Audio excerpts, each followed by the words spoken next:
साध्या इथे शिकत आहे. माझे नाव प्रणाली विविध पिरियड आहे. मी टेन्स म्हणजेच काळाची माहिती देणार आहे. काळाचे 3 प्रकार पडतात: प्रेझेंट टेन्स, पास्ट टेन्स आणि फ्युचर टेन्स. प्रेझेंट टेन्स म्हणजे वर्तमान काळ, पास्ट टेन्स म्हणजे भूतकाळ आणि फ्युचर टेन्स म्हणजे भविष्यकाळ. तर मी तुम्हाला प्रेझेंट टेन्सची माहिती देणार आहे. प्रेझेंट टेन्स मध्ये 4 प्रकार पडतात, म्हणजे simple present tense, continuous present tense, perfect present tense आणि continuous perfect present tense. Simple present tense म्हणजे साधा वर्तमान काळ, कंटिन्युअस प्रेझेंट टेन्स म्हणजे चालू वर्तमान काळ, परफेक्ट प्रेझेंट टेन्स म्हणजे पूर्ण वर्तमान काळ आणि कंटिन्युअस परफेक्ट प्रेझेंट टेन्स म्हणजे चालू पूर्ण वर्तमान काळ. तर मी तुम्हाला सिंपल प्रेझेंट टेन्सची माहिती देणार आहे.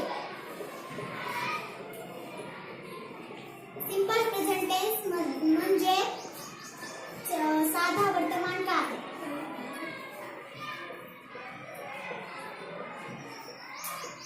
सिंपल प्रेझेंट टेन्स म्हणजे या प्रकारामध्ये बोलणारे वाक्य बोलत असताना त्या काळामध्ये क्रिया ही वारंवार होत असते आणि ती क्रिया त्रिकाळाबाबत सत्य असते, तेव्हा या काळाचा वापर केला जातो.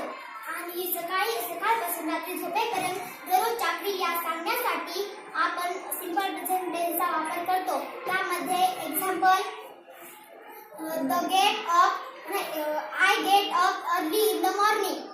आणि सवयीची क्रिया सांगण्यासाठी सिंपल प्रेझेंट टेन्सचा वापर करतात आणि विशिष्ट सूत्रे सांगण्यासाठी सिंपल प्रेझेंट टेन्सचा वापर करतात. तर आपण एखादं वाक्य घेऊया. राजू आंबा खातो.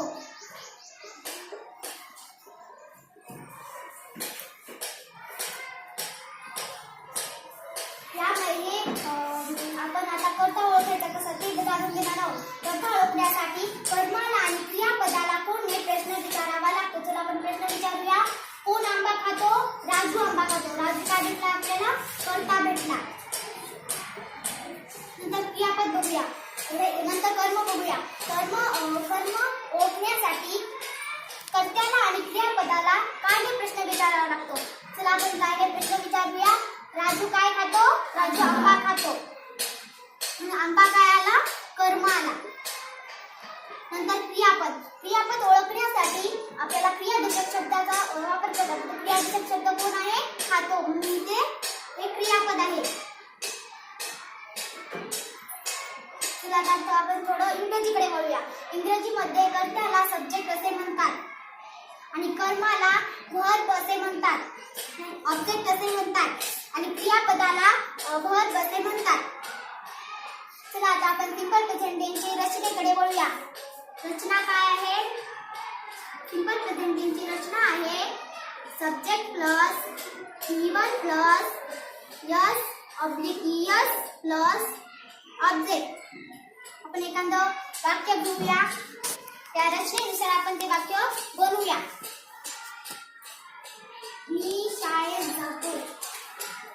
मी शाळेत जाते. आपली रचना काय म्हणाली?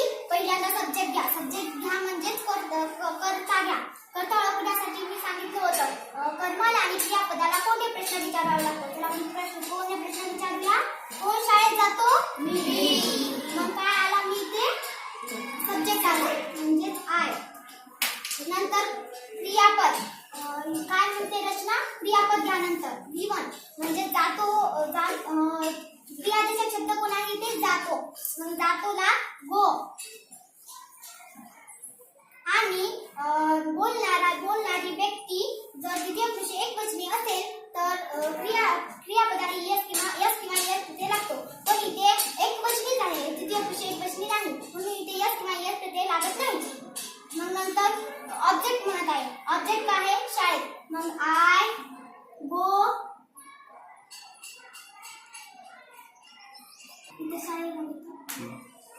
I go to school.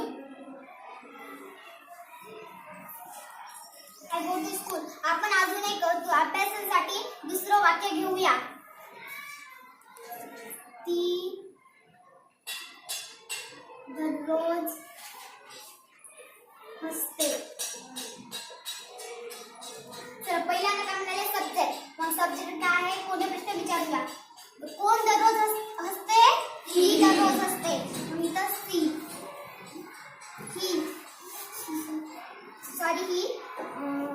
आणि नंतर V1 क्रियापद. क्रियापद कोण आहे? ते क्रियापद क्रियादेशाच्या शब्दाला क्रियापद असे म्हणतात. ते क्रियापद कोण आहे? हसते. हसतेला ला. आणि जर बोलणारा व्यक्ती द्वितीय पुरुषी एकवचनी असेल तर क्रियापदाला यस किंवा यस प्रत्यय लागतो. म्हणून आपण इथे यस प्रत्यय लावूया. नंतर कर्म. कर्म कोण आहे? दररोज. दररोजचा मग एव्हरीडे.